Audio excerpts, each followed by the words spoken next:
What's up, fish heads? Tony Baber here. I wanted to take some time and kind of go over my system for how I protect and store my hard baits. Specifically the square bills, deep dive crankbaits, the jerk baits, and lipless crankbaits. Just some of the things that I do to not only protect them from rust and damage, but also little things to help me be more efficient while I'm out there fishing on the water. So let's get to it.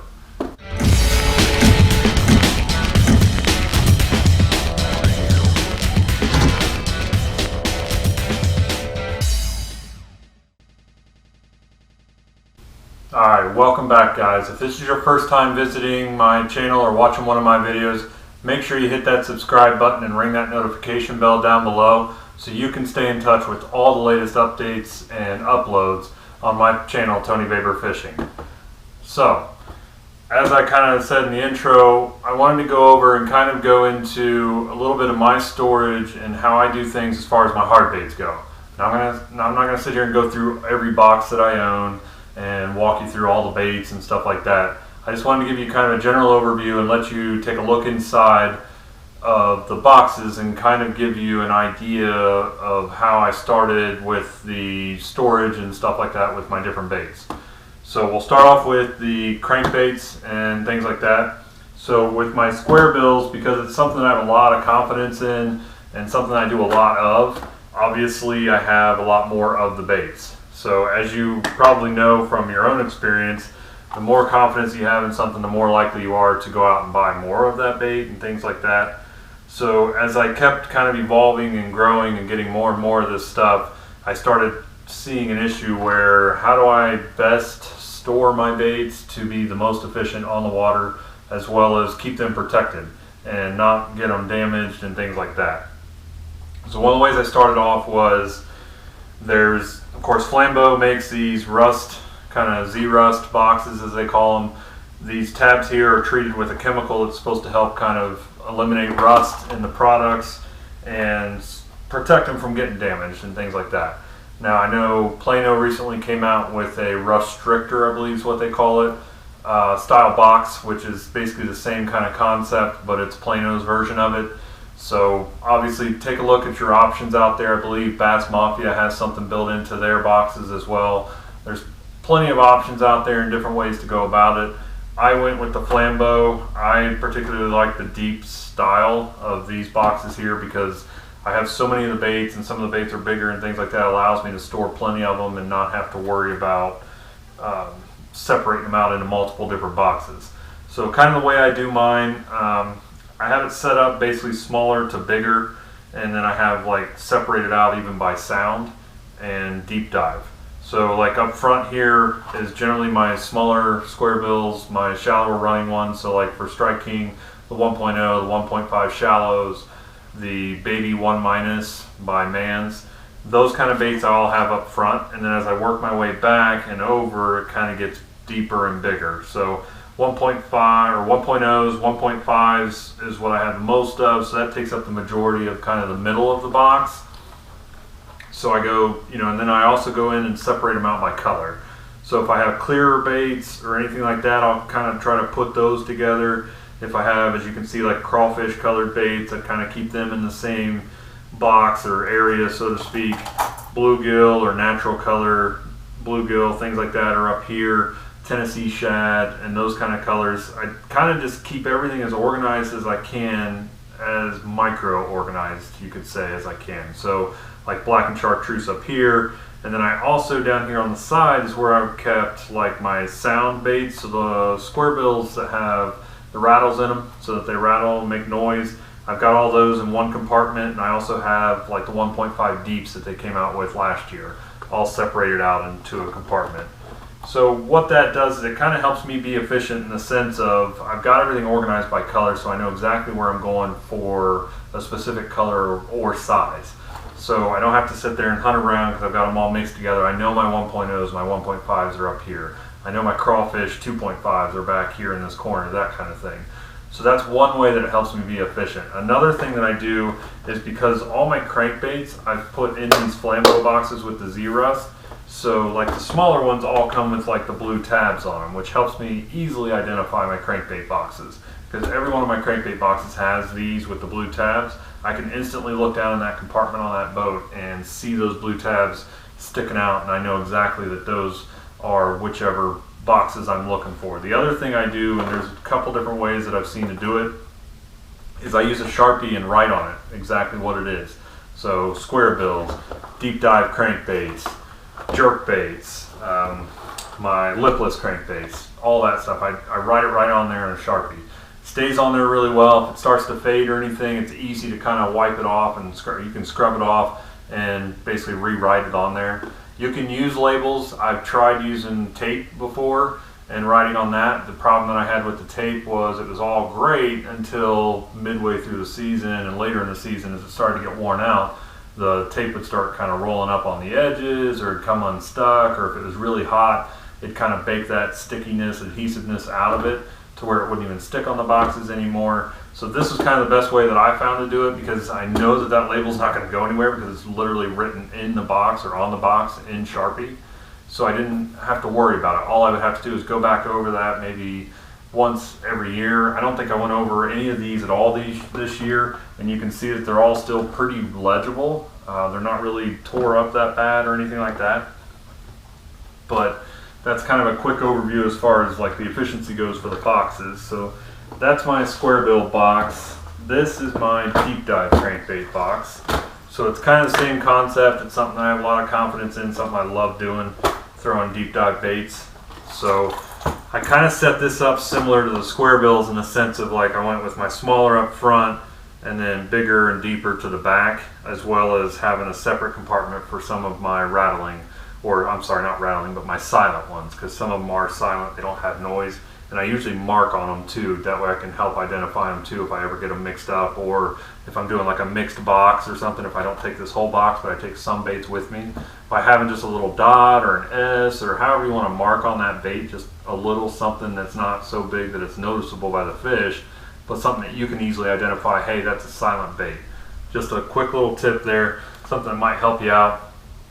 But I do this the same way, so I got like my clear, more natural colors kind of separated out from my brighter or solid colors, and then I go from like 5XD to 6XD, 8XD, and then on up into like the 10XDs and some of like the 6 Sense Deep Dive C20. Those kind of baits are all up here at the top. And then of course you can easily divide it out. I kept some of these extra tabs in here just to kind of help soak up some of that moisture and help protect the baits as well. And one other thing that I do with all of them is you can find these at craft stores, hobby stores, like little sill gel packs. I've seen like little plastic tabs too that are the same thing. Buy some of those. Quick little investment, doesn't cost you a lot of money, but it saves you a ton in helping to absorb that moisture in these boxes. Because if you're cutting baits and moving around, or if it's raining and you're getting in the box, the chance of moisture getting in there is pretty high. But something like a sill pack, using these tabs here, I know Flambeau even sells like tabs that you can buy and you can put in boxes and things like that that are of this material. I particularly like using the sill packs as kind of an added protection, just because it helps suck that moisture out of the box and protect your baits and your hooks specifically, keep them from getting rusty. So that's kind of my deep dive box. Move on to the jerkbait box. This one's pretty simple. Same thing, like I said, I try to stay uniform across everything so that it makes it easier. So I'm not like, well, this box goes this way, this box goes that way. Everything's kind of designed the same way as far as within the boxes, because it just helps be more efficient. So I don't have so many boxes that I need, like a small jerkbait box, a big jerkbait box, a clear box, a solid box, or anything like that. Like, I'm not to that level. And honestly, this allows me to bring more with me and still stay efficient. So until I get to that point, for now, this is what works for me as far as my system, but it's the same thing as I did with these. So I have like my clear jerkbaits kind of separated out here with my solids, and some of my shiny chromes over here. I have the sill pack in here. Same thing with the Flambeau Z-Rust box, and then I move it up to the deeper. So like this is the 200 series, and then you got the 300 series, and then some of the deep dive jerkbaits here. other brands like Mega Bass, some of the Rapala ones. Just everything's kind of separated out, so I know exactly what I'm looking at and where I'm going with it when I'm going into these boxes. Anything to help you be more efficient on the water, highly recommend that you do it. And figure out a system that works best for you. Like I said, this is something that's just kind of evolved over the years, and I guarantee it'll keep evolving for me as I keep going, especially this year moving to the front of the boat. I'm sure there's going to be some things that I'm going to want to change or just kind of update as far as my system goes, just to help me be more efficient. My big thing is efficiency is a huge deal when you're out there on the water. Anything you can do to save time, get you 1 or 2 extra casts, 3 extra casts. Anything that you can do to get extra casts, give you more opportunities to catch fish. So the last thing, kind of as far as the crankbaits go specifically, is my Lipless box. So it's kind of course the same thing. So I got my bigger 3/4 ounce Lipless crankbaits up here. I have some of the tungsten 2-taps over here on this side, and then also I put some of my soft plastic, like the bigger swim bait style baits I've got in here, just to help protect them, to keep them from getting damaged or warped or kind of, I don't know what the word, smashed, I guess is a good way to put it. I put those that way. So some of them are missing out of here. This box is a little bit light, like you probably saw the post. I'm going through my stuff, kind of reorganizing it, getting it all back where it belongs. I had some of the Lipless stuff out in my multi-box that I used the last co-angler or tournament that I fished as a co-angler, and I just haven't gotten it back to put in here. But same thing, 1/4 ounces over here, tungsten 2-taps up here on the top. So all of those are up here. Got the swim baits here, and then the rest of these are all the 1/2 ounce, and then broken down by color. You know, your clear, more natural colors, your crawl colors, things like that. Like I said, everything's kind of uniform across the board just to help me stay efficient on the water. So that kind of goes over my crankbaits. Now I'm not going to go into all of them, like I'm not going to go into my chatterbaits and all that stuff. I'll post some pictures up on this video and post it up on my social media as well. If you want to go on there, Instagram, Facebook, T-Baber Fishing. I'll have pictures up of all my kind of gear and just kind of giving you a general overview so you can see into some of those boxes and see how they're set up. This is my walk the dog, spook, cigar bait, stick bait, topwater, whatever you want to call it. I call it my spook box, and it's kind of the same thing. So I've got it broken down more by brand in this one. So I have my smaller ones up here by Strike King, but I've got some other brands here that are smaller. And then I've got some of my bigger ones, the traditional Zaro spooks, the Arashi style Storm topwaters here. And then I've got some of the bigger Strike King Sexy Dogs up here on the top as well. So it's all the same thing, just kind of keep it separated out. And of course, as you see, the tabs on this one are not the traditional blue that I use for my crankbaits, because obviously it's a little bit different bait. So I know that this is my topwater box. This has my spooks in it, which I had recently just kind of changed because I did have all my topwaters in here. So I had like my whopper ploppers and pop R's and things like that in here. And I recently kind of separated that out and pulled it into another box. So I got like my whopper ploppers and my pop R's and spit baits and that kind of thing, like all in a different box now together, because it just worked out better because I've gotten so many more of these baits. Again, it's a confidence thing. The more I went through it, the more confident I got in it, the more I wanted to get some of the baits and kind of expand my collection, so to speak. Last thing I wanted to kind of go over is my jig box. There's a bunch of different ways to do it. I've seen people use like the nifty ones with like the little slots for individual jigs just to keep them all nice and neat. This is kind of an evolving thing for me. I'm still trying to figure out the best way to kind of do it with me. The more jigs I get and stuff, the more I kind of expand on that. I've been working with Temple Jigs recently in the last couple years, buying some of the jigs that he makes. They're all handmade. He's custom made some colors for me and done some things. He's really quick, good turnaround, good quality jig. I've not had any issues with it as far as, you know, hookups and kind of how well the bait holds up. So as I've been working with him, I've gotten a lot more jigs and a lot more of a collection, so to speak. So this is something that's probably going to evolve for me into another box, to where I'll have like football and then flipping style jigs, and maybe even a third box for lightweight finesse, like 1/4 ounce and less kind of jigs. Just, it's like I said, it's an evolution for me right now. The way I have it set up in here right now is more by color and style. So I've got like my black and blues all together, but I have like my flipping jigs over here. I've got my football jigs up here in the top, broken down by different colors. Well, typically by different colors. They're a little bit messed up now. Again, I'm going through kind of reorganizing my stuff. And then some of the hand-tied ones that I made a few years back I've got up here. But it's all broken down. So like the ones that I've got from Temple Jig, I've broken them all down by the general colors that I get from him. So I've got like all these here, the watermelon colored ones, and then I've got my green and chartreuse ones here in this one, my kind of camo colored ones here, some of the purple here, and then Cajun, what I call the Raging Cajun jigs here, which is that brown and red, and then my black and blues over here. So that's kind of my, because these are the ones that I've been using a lot more recently in the last year and a half. I've kind of got them up front and separated out by style and weight within that color.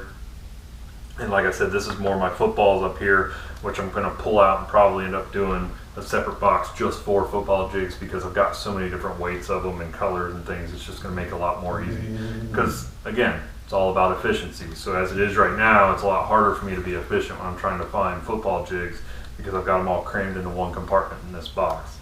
So it kind of gives you an idea of how that can constantly kind of evolve.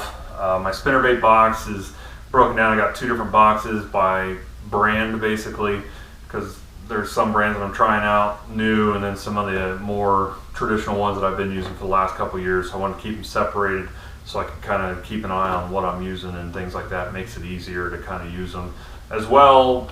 If I want to break it down to just have one box, I can bring that one small spinnerbait box with me and leave the other one at home and not bringing all that extra weight with me out on the boat. So I hope this helps give you some ideas of ways that you can store your hard baits and really just any of your kind of baits. I'll get into soft plastic baits in another video. That way you can get an idea of kind of how I do my soft plastic. That's another one that's kind of evolved over the last few years. I found a system that seems to work pretty well for me right now and makes it real easy to kind of move in and out of the boat. And also, even when I was fishing as a co-angler, it made it easier to move in and out baits from the boxes and the bag and stuff that I took with me on tournaments. So stay tuned. I'll have another video coming out. I hope you enjoyed this one. Again, like always, if you have any questions or comments or anything, leave them down below. I will get back to you as soon as I can. And as always, make sure that you subscribe to all my social media pages. Like I said, I'm on Instagram, Twitter, Facebook, T-Vapor Fishing on all of them. Take a look at them. I post stuff up there all the time, especially during the season. I'm going to be doing some Facebook Live, Instagram Live videos, things like that. Probably do some YouTube Live stuff later on this year as well. So make sure you guys are tuned in, subscribed, got the notifications on so that you can keep up with all the latest happenings. So thanks for watching. Hope you have a good day and good luck fishing.